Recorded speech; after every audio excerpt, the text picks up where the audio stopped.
জনগণ নেমেছে, দাবি আদায় না করে রাজপথ থেকে ফিরবে না।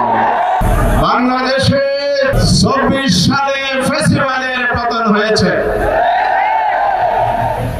ফ্যাসিস্ট শাসক হাসিনা দেশ ছেড়ে পালিয়েছে। 8 তারিখ একটি অন্তর্বর্তীকালীন সরকার গঠিত হয়েছে ডক্টর ইউনূসের নেতৃত্বে। দায়িত্ব গ্রহণের পর এই সরকারের প্রধান ঘোষণা করেছিল, বাংলাদেশে যাতে আর ফ্যাসিবাদ ফিরে আসতে না পারে, ফ্যাসিবাদের আমলে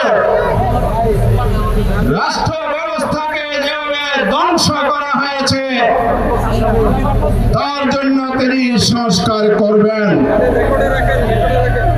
তিনি বলেছিলেন জুলাই অভ্যুত্থানের গণহত্যা সহ দুর্নীতিবাজদের বিচার করবেন। তিনি বলেছিলেন ইতিহাসের একটি সেরা নির্বাচন জাতিকে উপহার দিবেন এবং এটাও বলেছিলেন নির্বাচনকে সুষ্ঠু করার জন্য, শান্তিপূর্ণ ও সম্পর্ক করার জন্য মৌলিক সংস্কার করবেন। সংস্কারের জন্য তিনি কমিশন গঠন করেছিলেন, প্রথমে 11টি, তারপরে 6টি কমিশনের সমন্বয়ে জাতীয় ঐক্যমত্য কমিশন করেছিলেন, যার সভাপতি তিনি নিজেই। জাতি আশা করেছিল অর্থবহ সংস্কার হবে।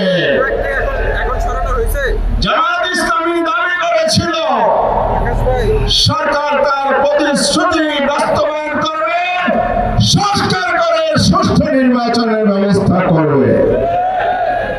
কমিশন 3 পর্বের আলোচনায় মিলিত হয়েছে, 84টি বিষয়ে ঐক্যমত হয়েছে, কিন্তু তারা নির্বাচনের জন্য যে সংস্কার বলেছিল, রাষ্ট্রকে পথহারা দিশাহারা অন্ধকার জগৎ থেকে আলোর পথে নিয়ে আসার জন্য মৌলিক সংস্কারের যে কথা বলেছিল তার বাস্তবায়নের কোন প্রতিশ্রুতি বা কার্যকর পদক্ষেপ নেয় নাই।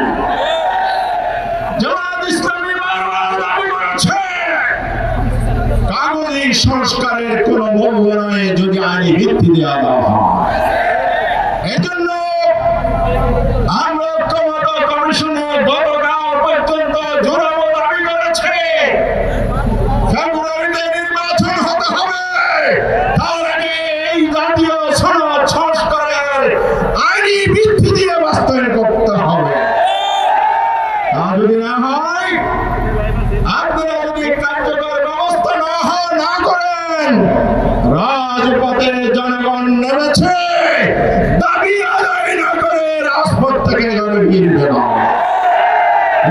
আসুন জাতীয় সনদের ভিত্তিতে নির্বাচন, ফেব্রুয়ারিতে নির্বাচন, আর ত্রুটিপূর্ণ প্রচলিত নির্বাচন পরিহার করে এই পদ্ধতি সফল এবং সুন্দর পদ্ধতি হলো পিআর পদ্ধতি।